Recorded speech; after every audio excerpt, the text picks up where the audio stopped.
कोकणच्या हापूस आंब्याचा रंग, सुगंध, अवीट गोडी आणि चवीची भुरळ जगभरातील खवय्यांना आहे.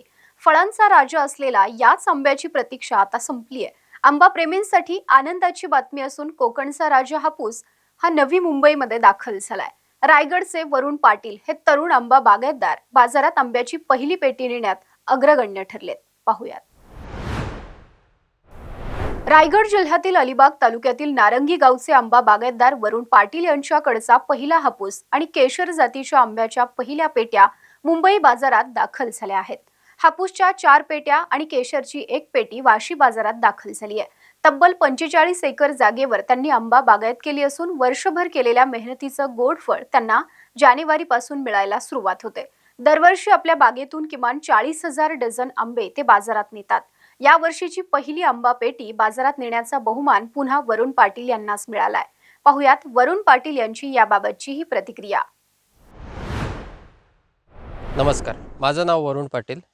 तर मागील 3 वर्ष सुद्धा माझी पेटी रायगडमधून प्रथम गेली होती. तर हे 4थं वर्ष आहे. तर मला खूपच आनंद होत आहे, कारण हा 4थ्यांदा मान मला मिळतो आहे.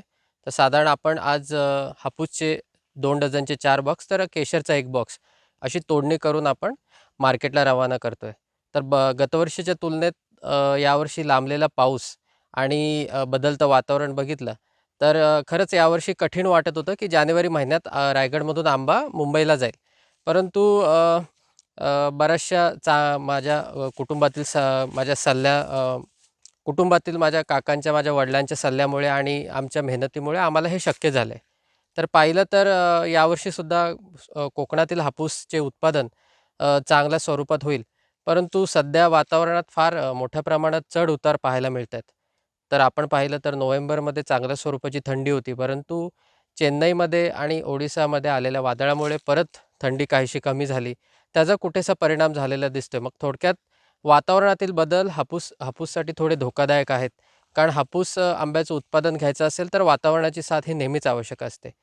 काही वर्ष आपण बघतोय की अनियमित पाऊस, अनियमित थंडी, तसेच अनियमित अचानक वाढलेली उष्णता याच्यामुळे हापूसचं उत्पादन सुमारे 30 ते 40% घटलेलं आहे.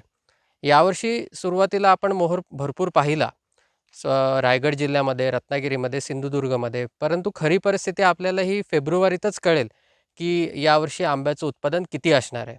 आणि हापूस बघितला तर हापूस हा फक्त कोकणातलाच. आणि दुसरं असं हापूससाठी आता नवीन चॅलेंज आलं आहे, की इतर प्रांतांमधून येणारा आंबा हापूसच्या नावाखाली विक्री होत आहे. तर शेतकऱ्यांना त्या गोष्टींचा सुद्धा ती सुद्धा एक डोकेदुखी ठरते. कारण हापूसची जी प्रतवारी कोकणात आहे ती इतर राज्यांमध्ये नाही. कुठेतरी ग्राहकांची फसवणूक होते. तर त्याचीसुद्धा माझी सरकारला विनंती आहे, की त्या बाबतीत सुद्धा एक जागरूकता वाढायला पाहिजे. कारण हापूस आंबा हा फक्त कोकणातलाच आहे. कर्नाटकमधून किंवा इतर काही राज्यांमधून हापूस आंबा येतोय. तो हापूस नाही आहे. तो दुसऱ्या प्रतीचा आंबा आहे. तर त्याची कुठेतरी त्यांच्यावर सुद्धा कारवाई व्हायला पाहिजे.